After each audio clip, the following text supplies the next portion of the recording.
जय हिंद, नमस्कार साथियों। आशा करती हूँ आप सभी अच्छे होंगे और आपका आने वाला समय भी मंगलकारी होगा, क्योंकि जिस तरह से दुनिया में उथल-पुथल मची हुई है और प्राकृतिक आपदाओं ने अपना रंग रूप दिखा रखा है, तो इस तरह से हमारे जीवन में भी उसी तरह से उथल-पुथल मची हुई है। कहीं न कहीं हम परेशानियों से भरे हुए नज़र आते हैं। तो क्योंकि अ, बात करते हैं, बृहस्पति अतिचारी होने जा रहे हैं, तो 14 मई को तो उस पर विचार करते हैं। पहले तो हम ग्रहों के बारे में जानते हैं कि वह जो 9 ग्रह हैं वो हमारे जीवन पर किस तरह से प्रभाव डालते हैं और कितने एक राशि पर कितना समय रहते हैं।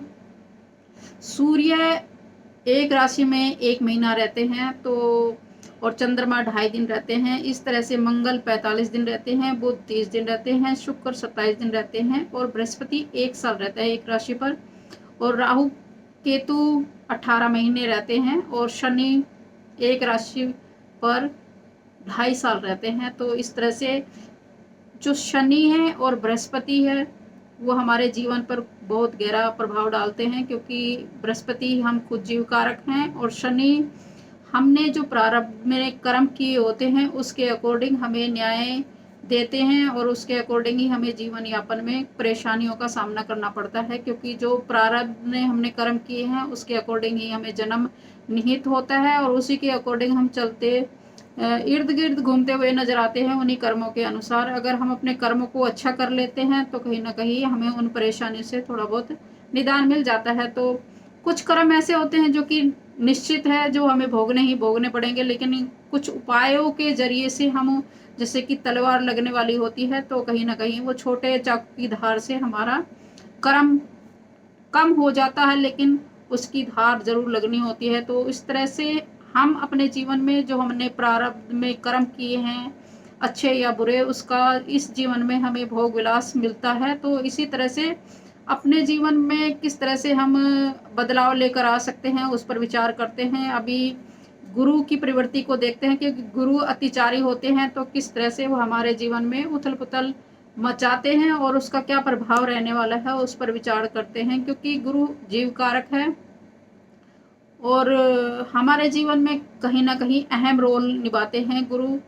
तो गुरु 14 मई से अतिचारी होने जा रहे हैं। उसकी प्रवृत्ति है क्योंकि वो 1 साल एक राशि में रहता है, तो कहीं ना कहीं और इस बार क्या है कि 2025 में वो बार बार राशियां परिवर्तन कर रहे हैं, कभी वक्री हो रहे कभी, तो इस तरह से जब भी गुरु अतिचारी होते हैं तो वो कुछ न कुछ बड़ा स्वरूप हमें देखने को मिलता है। जब भी 2019 में गुरु अतिचारी हुए थे तो हमें कोरोना महामारी देखने को मिली थी। तो कर्मबद्ध इंसान को कहीं न कहीं न्याय देते हुए और कहीं न कहीं प्रकृति को बैलेंस बनाते हुए, तो इस तरह से गुरु बैलेंस बनाते हैं, गुरु और शनि दोनों ग्रह।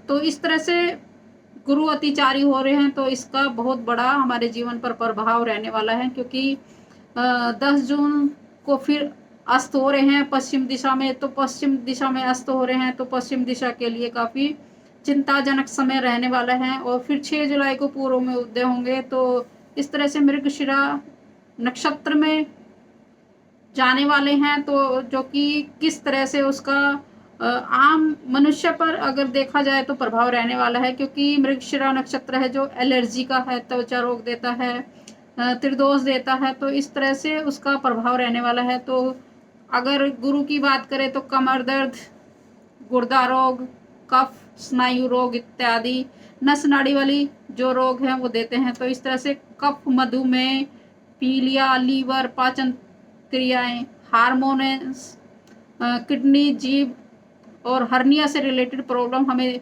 देखने को मिल सकती है। तो 29 अप्रैल को मंगलवार के दिन है, तो हम परशुराम जयंती उत्सव मनाया जाएगा, तो उसको आप सभी को बहुत बहुत शुभकामनाएं। और 30 अप्रैल को अक्षय तृतीया है, जिसमें हम लोग, एक ऐसी तिथि है जिसमें हम जब तप ध्यान के जरिए अपने कर्मों में अगर हमारा कोई दोष लगा हुआ है, तो अगर हम अक्षय तृतीया पर दान पुण्य करते हैं तो कहीं ना कहीं हमें जो भी है पितृ से रिलेटेड कोई परेशानी है तो वो हमेरी दूर होती है। तो इस तरह से मैं आशा करती हूँ अगर आपके जीवन में कोई परेशानियाँ आ रही हैं पितृ की वजह से, तो आप अपने अक्षय तृतीया पर दान पुण्य कर कर श्रद्धा भाव से पश्चिमी दिशा में मुंह कर कर एक दीपक हाथ में लेकर उस पर अपने पितरों से माफ़ी मांग लीजिए और अपने पितरों से अरदास कीजिए कि हमारे जीवन में सुख समृद्धि लेकर आए। जो भी हमारे जीवन में पिछले जन्मों में हमारा कुछ अनिहित हुआ है हमारी वजह से, तो हम उस पर क्षमा चाहते हैं। हमारे जीवन में तरक्की लेकर आए ताकि हमारा जीवन आगे सुख में ही रहे। तो इस तरह से आने वाले 30 अप्रैल को हम ये उपाय कर सकते हैं। तो और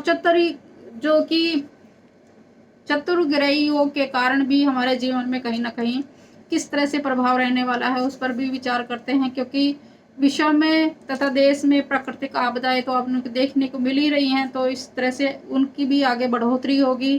कहीं ना कहीं युद्ध के कारण अंतर्राष्ट्रीय संबंध प्रधानमंत्री सरकार की तरफ से असमंजस में डलते हुए नजर आएंगे। कहीं ना कहीं देश विदेश में युद्ध कैसे माहौल उत्पन्न होने की वजह से परिस्थितियां हमारी बिगड़ती हुई नजर आएगी। तो इस तरह से हमें सभी को सचेत रहना है और सावधान रहना है। कहीं ना कहीं हमें किसी भी ऐसी परिस्थिति में नहीं जाना है जिससे कि हमारा मन धूमिल हो और हमारे मन को कहीं ना कहीं ठेस पहुंचे और हम किसी गलत डायरेक्शन में चले जाएं। भावनाओं में बहकर हमें नहीं चलना है। हमें दिमाग से सोचकर किसी भी धरने प्रदर्शन पर जाकर अपना व्यक्त करना है, क्योंकि कोई भी एक छोटी सी चिंगारी बड़ा रूप ले सकती है। ये क्योंकि परिस्थितियाँ ही इस तरह का चल रही है और समय ही इस तरह का बदलाव लेकर आ रही है। तो हमें क्योंकि ये साल अपने आत्म को जानने के लिए है, अपने आप को जानने के लिए है। तो इस तरह से हमें अपने आप को जान लोगे तो शायद ज़िंदगी में किसी भी परेशानी से सामना नहीं करना पड़ेगा। अगर हम अपने आप को जान लेते हैं तो हमें हर परेशानी से सुख प्राप्त हो सकता है। इसलिए ये साल अपनी परेशानी को, अपने आत्मासार को करने में है, अपने आप को कि हमें किस तरह से अपने जीवन को बैलेंस बनाना है, अपने आप को जागृत करना है क्योंकि त्रिदेव हम कहते हैं कि अपने आप को ध्यान के जरिए, मंत्र उच्चारण के जरिए घर में इस तरह का माहौल बनाइए कि सुख शांति बनी रहे और घर में धार्मिक माहौल बनाइए ताकि आपके घर में बाल बच्चे हैं वो कहीं ना कहीं जो परिस्थितियों से भटक गए थे उन परिस्थितियों में वापस आए, ताकि हम जिन परिस्थितियों से कहीं ना कहीं भटके हुए थे तो हम वापसी अपने उसी सनातन की तरफ जुड़े और अपने सनातन को समझे, ताकि जो हमारा असली धर्म, हमारा असली मकसद क्या है कि हमें अपने आप को जानना और अपने समाज को शुद्ध और स्वच्छ बनाना, ताकि और अपनी प्रकृति के साथ किसी तरह का खिलवाड़ नहीं करना, पेड़ पौधे लगाएं और अपने जो भी वातावरण है उसमें शुद्धता लेकर आएं ताकि किसी तरह का कोई इस तरह से हार्मफुल ना हो। हमारे आसपास में माहौल इस तरह से खुशी वाला माहौल उत्पन्न हो हमारी वजह से, तो सबसे जीवन का बड़ा उद्देश्य हमारा सफल हो जाएगा। आशा करती हूँ मेरी बात आपको अच्छी लगी होगी। अच्छी लगी तो प्लीज़ इसको शेयर कीजिए और लोगों तक पहुँचाइए। नमस्कार।